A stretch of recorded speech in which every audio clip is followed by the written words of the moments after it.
اچھا، پھر ایک سوال یہ بھی تھا کہ کتنے ہی ہم مدرسہ اٹینڈ کر رہے ہیں، کتنے عرصے سے نمازوں کے سلسلے میں اس کی فضیلتیں سن رہے ہیں، لیکن ابھی تک نماز میں ایک اس طرح کی ایک سستی آتی ہے کہ جس طریقے سے یعنی کوئی بھی رغبت ایسی نہیں ہوتی کہ جس طرح ایک شوق ایک ہوتا ہے کہ کس طرح ہم نماز پڑھنے جا رہے ہیں، دل کے اندر ایک ولولہ پیدا ہو رہا ہے، دوڑ کے نماز کی طرف جا رہے ہیں، نماز کا انتظار کر رہے ہیں، یہ کیفیت ابھی تک پیدا نہیں ہوئی. تو نماز میں جو سستی ہے اس کا کیا کیا جائے؟ تو دیکھیے اس کے لیے بھی یہ سوال آیت اللہ بہجت سے بھی پوچھا گیا تھا. ایک جوان نے کہا تھا کہ نماز پڑھنا میرے لیے بہت ہی مشکل کام ہے، آخری منٹوں میں بھی بہت ہی مشکل سے جاتا ہوں نماز پڑھنے کے لیے، اب میں کیا کروں؟ تو آیت اللہ بہجت نے جو نماز میں سستی کا علاج اس نوجوان کو بتایا. تو پہلا یہ 2 علاج بتائے، ویسے تو اور بھی بہت سارے لیکن کم سے کم 2 علاج. ایک تو فرمایا انہوں نے کہ قلل من شرب الماء، پانی کم سے کم پیا کرو.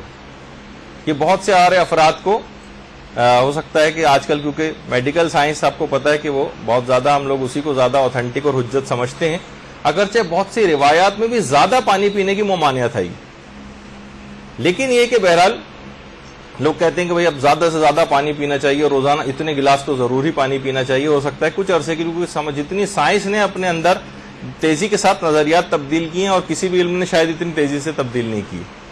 تو بہرحال قلل من شرب الماء یعنی پانی کو کم سے کم پیو. بہت زیادہ پانی پینے سے بھی جو ہے وہ نماز میں سستی پیدا ہوتی ہے، کوئی نہ کوئی کنیکشن ہوگا کہ جس کی وجہ سے انہوں نے اس کو ذکر کیا ہے. دوسری چیز آیت اللہ بہجت نے اور فرمائی کہ قرآن کی ایک آیت ہے، بلکہ سورہ انعام کی آیت نمبر 133، وَرَبُّكَ الْغَنِيُّ ذُو الرَّحْمَةِ. یہ قرآن کی ایک آیت ہے کہ اس آیت کو زیادہ سے زیادہ پڑھا جائے تو نماز میں سستی اور کاہلی اور ایک جو بے اعتنائی سی پیدا ہوتی ہے وہ دور ہو جائے گی. وَرَبُّكَ الْغَنِيُّ ذُو الرَّحْمَةِ، یہ زیادہ سے زیادہ پڑھا جائے. وہ بچے اور نوجوان کے والدین جن کے سلسلے میں پریشان رہتے ہیں کہ ان کو کوشش کر کر کے ہم تھک جاتے ہیں، نماز کے لیے آمادہ نہیں ہوتے، ان کو بھی آپ یہ بتائیں کہ چھوٹی سی ایک آیت ہے، اس کا ایک ٹکڑا وَرَبُّكَ الْغَنِيُّ ذُو الرَّحْمَةِ، یہ سورہ انعام کی آیت نمبر 133. یہ بچے سے کہیں کہ روزانہ زیادہ سے زیادہ پڑھ لے تو آپ کچھ ہی دیکھیں گے، دنوں میں دیکھیں گے کہ یہ تبدیلی اس کے اندر ایک رونما ہونے لگے گی اور نماز کی طرف خود بخود رغبت ہو جائے گی. پھر ایک مسئلہ یہ بھی تھا کہ چلے نماز کی طرف اگر چلے بھی جاتے ہیں تب بھی نمازوں میں خشوع خضوع پیدا نہیں ہوتا.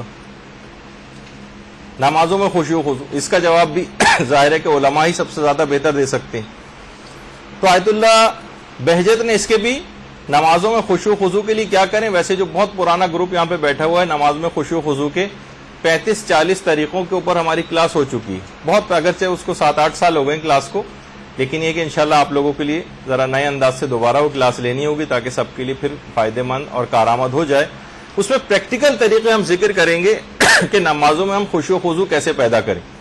آیت اللہ بہجت کے صرف 2 طریقے آج انہوں نے فرمایا کہ ایک تو امام زمانہ علیہ السلام سے توسل حقیقی پیدا کریں، اللہم صلی علی محمد وعلی محمد،